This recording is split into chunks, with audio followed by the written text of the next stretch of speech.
მეგობრებო, მოგესალმებით. ყველას ვაგზელებთ ჩვენ საინტერესო ბიბლიური სიუჟეტების განმარტებას და განხილვას და დღეს მე მინდა გესაუბროთ ისეთ კითხვაზე, რომელიც მე წლების წინ დამებადა და მაწუხებდა შემოკარგებულს, ვიდრე სანამ არ მივაგნებდი სრულ პასუხს. და კითხვა მდგომარეობს იმაში, რომ რატომ მაინდა-მაინც იესო ქრისტე მოღვაწეობდა 3 წელი, ზოგიერთ ისტორიკოსები ამბობს 3 წელნახევარი, მაგრამ ამაში მნიშვნელობა არ იცვლება, რატომ მაინდა-მაინც ეს 3 ციფრი ფიქსირდება ამ იესოს მოღვაწეობაში. ეს მაინტერესებდა ყოველთვის შემოკარგებულ მე და ვეძებდი პასუხებს. ვეძებდი პასუხებს და პასუხები არის, რა თქმა უნდა, ებრაულ ფესვებში და ებრაულ ტრადიციაში. არის ესეთი საეკლესიო პიროვნება, რომელსაც ქვია ვლადიმერ ლოსკი. ძალიან ბრწყინვალე პიროვნება, ძალიან ბრწყინვალე თეოლოგი იყო ეგ ადამიანი თავის დროზე. მაგრამ მას აქვს ესეთი გამოთქმა, რომ ახალი აღთქმის კონტექსტი ეს არის ეკლესია. შემოკარგებო, მე არ ვეთანხმები ამ მოსაზრებას და მის ამ გამონათქვამს, რადგან ახალი აღთქმის კონტექსტი არის ზუსტად ის ებრაული ტრადიცია და ებრაული ფესვები. რადგანაც ჩვენ ადრე ვთქვით სხვა ვიდეოებში, რომ თუ ჩვენ გვინდა ახალი აღთქმა სრულყოფილად გავიგოთ, ჩვენ უნდა ვიცოდეთ ორი ფუნდამენტალური პრინციპი. პირველი პრინციპი ეს არის, რომ ძველი აღთქმის, ანუ იგივე თანახის წიგნები უნდა ვიცოდეთ ძალიან კარგად. აი ძალიან კარგად. მეორე ბაზა რაც ჩვენ უნდა ვიცოდეთ, ეს არის იმდროინდელი ისტორიული კონტექსტი. ამ ორ ფუნდამენტურ ბაზაზე დგას ახალი აღთქმის განმარტების მეთოდები. რომ სწორად გავიგოთ ახალი აღთქმის წიგნები. ეს არის ძალიან მნიშვნელოვანი რამე ჩვენ გვესმოდეს შემოკარგებო. და დაუჯერებთ ისეთ ხალხს, რომელიც ამბობს, რომ აი ტრადიციულ ეკლესიებს უყვართ ესეთი გამონათქვამი, რომ ჩვენ ახალი აღთქმის წიგნები დავაკანონეთ, ჩვენ ახალი აღთქმის წიგნები შევქმნით, ჩვენ რო ეკლესია არ ყოფილიყო, ახალი აღთქმის წიგნები არ იარსებოდა. არა, შემოკარგებო. სანამ ეგ დაკანონდებოდა, ეს ახალი აღთქმის წიგნები არსებობდა და იყო. და მანამდე არსებობდა წმინდა წერილები. ფაქტიურად ის მოსაზრება, რომ წმინდა წერილები გამოდის ეკლესიიდან, ეს არასწორია. ან წმინდა წერილები ეკლესიის ნაწილია, ესეც არასწორია. წმინდა წერილებიდან გამოდის ეკლესია და წმინდა წერილის ნაწილი არის ეკლესია და ესაა ძალიან მნიშვნელოვანი, რომ ჩვენ გვესმოდეს. ფუძე და ფუნდამენტი ეს არის წმინდა წერილები. და ამას ძალიან დიდი მნიშვნელობა აქვს შემოკარგებო, რომ ეს ჩვენ გვესმოდეს.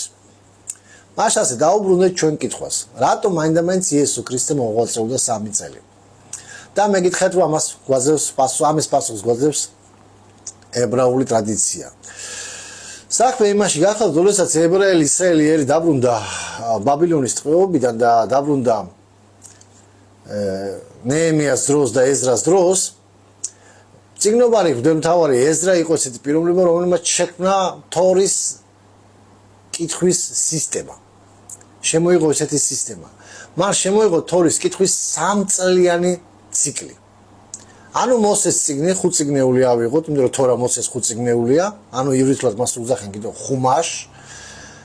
ავიღოთ ეს ხუმაშის წიგნები, მან დაყო 3 წლიან ციკლის სწავლებად.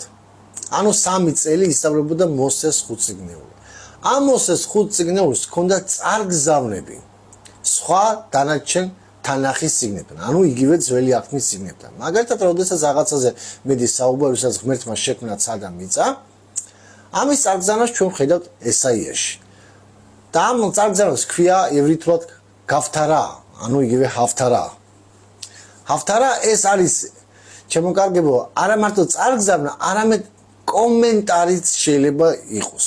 რადგან შეიძლება მოსეს 5 წიგნში შენ ვერ გაიგო რაღაც პრინციპი მცნების ან მოვლენების, მაგრამ წმინდა წერილებში, დანარჩენ წარგზავნილ წერილებში ის შენ გიჩვენებს, რომ როგორ მოქმედებდა ეს პრაქტიკაში და როგორ წინასწარმეტყველებდა ამაზე წინასწარმეტყველი. ანუ შევთანხმდეთ.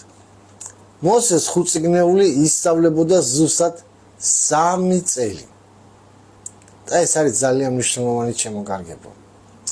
როდესაც აღდგა იესო ქრისტე ემაუსის გზაზე თავის მოციქულებს ძალიან საინტერესო რამე გაუკეთა.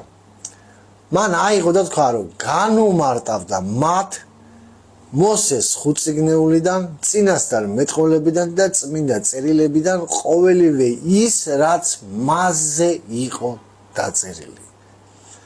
იესო ქრისტეს ყავდა 12 მოციქული და უამრავი მოწაფე. და სწორედ ეს იყო იესოას მოსვლის სამწლიანი მოღვაწეობის მიზანი და მიზეზი, რომ მან მოსეს ხუთწიგნეული ასწავლა ამ 3 წლის მანძილზე თავის მოწაფეებს. ანუ მან მიცა იგივე სწორი განმარტება. რადგანაც ჩვენ ხედავთ მათეს მეხუთე თავის მე-17 მუხში იესო ამბობს, რომ მე არ მოვედი რჯულის გასაუქმებლად, არამედ აღსასრულებლად. აღსასრულებლად ეს არის პლეროსა, ეს სიტყვა ნიშნავს მის შევსებას, განმტკიცებას. და აგრეთვე ებრაულ სოფხედულობაში მაშინ იმიტომ გითხარით, რომ ძალიან მნიშვნელოვანია კიდევ ისტორიული კულტურული კონტექსტი. ვიცოდეთ. რადგანაც აღსება რჯულის აღსება, შევსება და შემატება ნიშნავდა იმდროინდელ ისტორიულ ისრაელში ნიშნავდა განმარტებას, სწავლებას. და ფაქტობრივად, როდესაც იესო ამბობს, რომ მე მოვედი რჯულის აღსასრულებლად, ეს ნიშნავს, რომ მე მოვედი რჯულის სწორი სწავლებისთვის. და ამიტომაც იესო ქრისტე 3 წელი ნახევარი, ანუ იგივე 3 წელი ავიღოთ, ასწავლიდა თავის მოციქულებს და თუ ჩვენ ავიღებთ სახარებებს, მთლიანად ჩვენ დავინახავთ ყველა თორის საკვირო თავებს. მაგალითად, მოკლე მაგალითს გეტყვით. მაგალითად, თორა იწყება ესეთი რამე, თავდაპირველად ღმერთმა შექმნა ცა და მიწანი. იოანეს სახარებაში ჩვენ ვხედავთ, რომ იესო ქრისტე იწყებს თავის მოღვაწეობას პირველი სასწაულით, რომელიც მან გააკეთა კაპერნაუმში ქორწილის დროს, როდესაც ღვინო აქ წყალი აქცია ღვინოდ. ერთი შეკითხვით შეიძლება ვსაუბროთ, რა კავშირია ეს ცასთან შექმნასთან და წყალს ღვინოს კავშირთან. მაგრამ ვინც ებრაული იცის, ის ძალიან ადვილად მიხვდება ამ კავშირს. უყურეთ რა ხდება. ცა ივრითულად არის შამაიმ, ხოლო წყალი არის მაიმ. ანუ სიტყვების თამაში არის. დაბადების წიგნში ჩვენ ვხედავთ, რომ ღმერთმა შექმნა ცანი და მიწანი. და მაგრამ წყალზე არაფერი არ წერია, რომ წყალი ღმერთმა შექმნა, მაგრამ ამ ცაში შექმნაში იგულისხმება წყალი, რადგანაც ივრითულ სიტყვების თამაშია და შამაიმ იგულისხმება როგორც ცა, ასევე იგულისხმება წყალი, მაიმ. იესო ქრისტემ წყალი აქცია ღვინოდ. ღვინო თქვენ იცით კეთდება ვაზისაგან. ვაზი ამოდის მიწისაგან. ებრაელებს აქვთ ესეთი ლოცვა: ბარუხათა ადონაი ელოჰიმ ბორეფრი აგაფენ. ანუ კურთხეულია უფალი ღმერთი მეფე ყოვლისა ქვეყნისა, რომელიც აღმოაცენს ყურძნის ამნაყოფს მიწიდან. და ეს არის ძალიან მნიშვნელოვანი რამე, რომ ჩემოკარგებო, იესო ქრისტემ განუმარტა თავის მოციქულებს დაბადების პირველი თავში ჩვენ მოგვითხოვს როგორც ღმერთის შემოქმედზე, რომელსაც ღმერთმა შექმნა. ასევე იესო ქრისტემ ამ სასწაულით აჩვენა, რომ ის არის ის თავად შემოქმედი ყველაფრისა. მან ის აკონტროლებს წყალს, ის აკონტროლებს მიწას და ამიტომაც წყალი მან აქცია ღვინოდ. ეს სასწაული მოქმედებს ზუსტად მოუგიხსენებს დაბადების პირველი თავის მოვლენებზე. ეს არის ძალიან მცირე, რაც რისი თქმაც მე მინდოდა ჩემოკარგებო დღეს, იმედია გასაგებია გადმოვეციეს ყველაფერი, რადგანაც მე მესმის ცოტა რთული ამ ყველაფრის გაგება, მაგრამ თუ ვერ გაიგეთ, დასვით შეკითხვები, დაწერეთ კომენტარებში, სიამოვნებით თუ ვიცი გავცემ პასუხს, თუ არ ვიცი ერთად მოვძებნოთ პასუხი. მაშასე გაგზელება იქნება.